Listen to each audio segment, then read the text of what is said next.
المذيع اللي بيقدم برامج هو مش مقتنع بيها، قدامه ناس تافهه عمال ينفخ فيها لانه هي شغلته كده، بس هو مش مقتنع، لا فكره مقتنع ولا احساسه مقتنع، فقرفان رغم انه محقق نجاح. انا مقتنع دلوقتي جدا باللي بعمله. انت مقتنع؟ الحمد لله. لا يعني احنا مقدمين كل الشرايح في جرأة، في جرأة، يعني مش في القضيه اللي هي شخصيه نيفين اللي انا بقدمها. فالرقابه طبعا تشكر ان ما اعترضوش الحقيقه خلال السنين اللي فاتت. متهيألي حتى في يعني استناره عند الرقابه، الى درجه ان صديقنا علي ابو شاري بيهاجم كتير في الاعلام ومن بعض المحامين وغيرهم برضه لانه فوت افلام. يعني يا رب يخليك لينا يا علي، وبدعي له من كل قلبي واديله الصحه يا رب، لان احنا في العصر الذهبي لينا لوجود فعلا عقليه مستنيره زي علي ابو شادي، بتخلينا نقدم فعلا فن في فكر وفي ابداع وفي قيمه وفي جرأة وفي شيء مختلف، بلاش بقى الاستنباط الموجوده يعني. ده احسن وقت لينا، ده احسن وقت لينا فعلا. ربنا يديمها نعمه يا رب يا رب. بس هذه الاستناره مش نقلت الجدل حول الافلام او الجراءه اللي بتتكلمي عنها الى الشارع والى وسائل الاعلام، بدل ما كان الجدل بين الفنان وبين الرقابه. الخناقات بقى السيناريو ونشيل جمله ونشيل كلمه ونغير شخصيه ونغير اسم الفيلم، مش ده انتقل بعد كده الى الشارع في المرحله اللي احنا فيها؟ والله هو ده دايما موجود، يعني هذا الجدل ده اساسي في الحياه. الناس كلها مش كلها فكر واحد ولا ثقافة واحدة ولا أخلاق واحدة ولا قناعات واحدة ولا تربية واحدة ولا بيئة واحدة، في مليون حاجة بتختلف. فالجدل لن ينتهي من الحياة، ومفيش حد هيبقى راضي أبدا عن كل حاجة، لأن مفيش حد في الدنيا بياخد منها كل حاجة خالص. في دايما لازم شيء هيبقى ناقصه، هيبقى مديله نعم لكن هيبقى ناقصه حاجة. فدايما الإنسان طماع وعايز كل حاجة، فالجدل هيفضل موجود.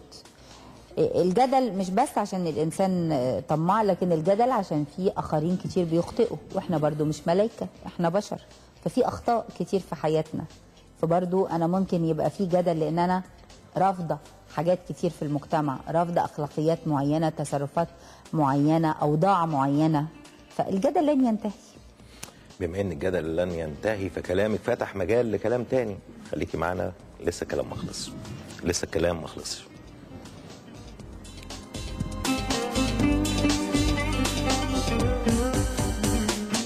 قلتي كلام، تحبي نسمع وجهة نظر أخرى؟ نسمع نشوف الكلام.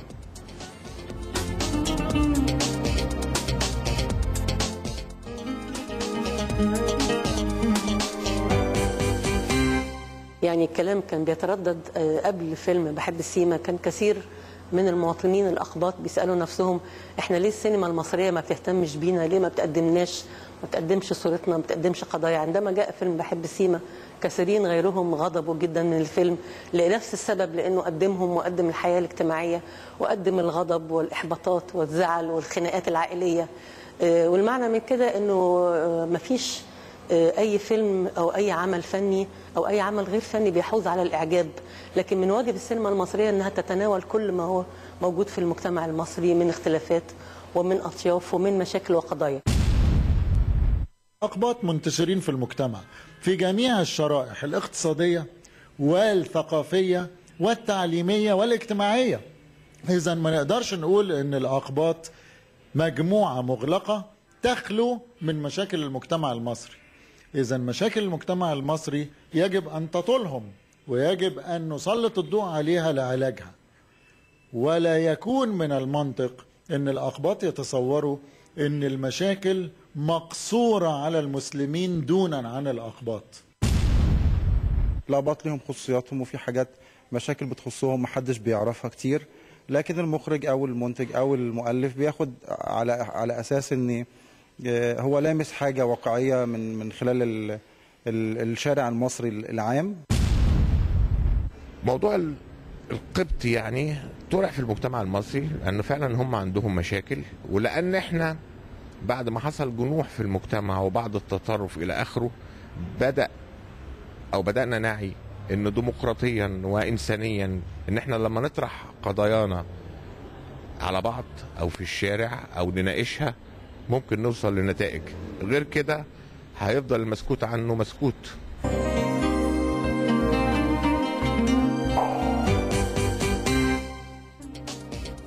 آراء رائعة. إيه رأيك في الحكاية دي؟ لأساتذة كبار، كلام محترم جدا، بحترمه جدا جدا، وكلام هو بيؤيدني، يعني بيؤيد الفيلم.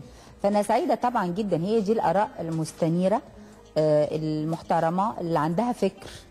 وفعلا هو المجتمع فيه مسلم ومسيحي، ليه نتجاهل مشاكل المسيحيين وتبقى الكلام بس في مشاكل المسلمين؟ ثم ان احنا مش المشكلة مسيحيين ومسلمين، احنا بنقدم مشاكل للإنسان، المواطن المصري. المواطن المصري في أي فئة، مفيش فئة محظور ان احنا نقترب منها. هل في كده حاجة مكتوب ممنوع الاقتراب من أي قضية مسيحية؟ مفيش الكلام ده. فطبعا ودول نقاد كبار وكتاب كبار، فآراء تحترم جدا. لازم يعني، والا زي ما قال الاستاذ نادر هيفضل المسكوت عنه خلاص، طالما انه لا يناقش هيفضل خلاص في طي النسيان. فبالعكس ده احتراما، الدور اللي انا بقدمه ده احتراما للمسيحيات، وان انا بمثل قطاع عريض من الناس عندها مشكله، وانا ما بقولش رايي في هذه المشكله، لان مش من حقي اقول رايي، لان في حاجات كده ثوابت في الدين صعب الواحد يقترب منها. فانا ما بقولش رايي او ما بقولش حل للمشكله، حتى لو في دماغي في حلول بس انا ما بطرحوش يعني، وبنهي الشخصيه والشخصيه على نفس حالتها. سألتك عن قلة عدد الأفلام اللي كان فيها عناصر من الأقباط أو أبطال من الأقباط أو تناولت قضايا الأقباط، فقلتي إن ده كان غلط. بس ليه كانت الظاهرة دي أصلا موجودة؟ يعني ليه كان التجاهل ده موجود في السنين اللي فاتت؟ لا انا ما اعرفش اقول لك اسبابه، لكن اقول ان لما اتعملت افلام فيها مسلم ومسيحي كانت افلام نجحت جدا، وكان مستواها الفني متميز جدا. يعني فيلم بحب السيما ده من الافلام اللي انا بحبها انا شخصيا جدا. فيلم رائع بكل المقاييس، كل حاجه فيه كتابه واخراجا وتمثيلا، كل شيء فيه. فيلم حسن ومرقص فيلم رائع جدا جدا، وانا شخصيا برضو من الافلام اللي بحبها قوي قوي. فلما اتقدمت يعني احترمناها وحبيناها، وبقت افلام قيمه في تاريخ السينما المصريه، و1-0 هيبقى من العلامات المهمه في تاريخ السينما المصريه.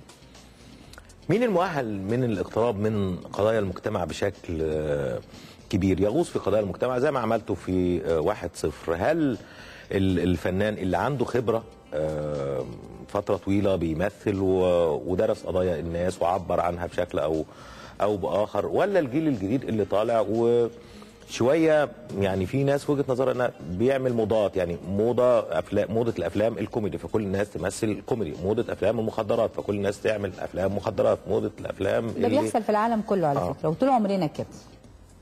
يعني في فتره كمثلا موضه افلام الارهاب، كل الافلام إرهاب. فيها او على الاقل فيها شخصيه الارهابي يعني. فدي مساله بتحصل، والموجات دي مش عندنا بس في مصر، ده عالميا حتى بتحصل. يعني يجي كده فتره في امريكا يبقى كله افلام خيال علمي، مفيش حاجه فيها صدق وفيها حقيقه، وفتره تبتدي تبقى فيه مثلا افلام رومانسيه وفيها مشاعر وبتاع، فتره يتجهوا للنجوم القدام الكبار السن الناضج، وفتره تلاقي كلها افلام شباب صغيرين. فهي السينما موضات، والمساله دي مش هتنتهي. اما مين يكتب للسينما في موضوعات زي دي؟ بالتالي كل الاجيال تقدر تكتب. انت قلت لي الجيل الجديد ولا اللي قبل؟ الاستاذ وحيد حامد كتب في الموضوع ده، كتب فيلم العائله كويس قوي، ويوسف معاطي ما كتب فيه في حسن ومرقص، وهاني فوزي في بحب السيما، والرائعه جدا مريم نعوم، وده اول سيناريو ليها وهي شابه صغننه كده امرايه. يعني انا لما قريت الفيلم قبل ما اشوفها انا قلت ده حد عنده خبره حياتيه يعني هايله، لانه كاتب في كل مشاكل الحياه وكل طبقات المجتمع، ده برافو. قلت لهم طب اقابل بقى مريم، فقابلت مريم لقيت بونبونيه كده داخله عليا، ما بقتش مصدقه. وهي شابه صغيره يمكن ما عندهاش خبره كبيره قوي في الحياه، لكن هي موهوبه جدا، بتحس بالناس جدا، قريبه منهم جدا. فكل فنان موهوب سواء شاب سواء شخص ناضج يقدر يكتب طبعا عن مشاكل مسلمين ومسيحيين. وجود مريم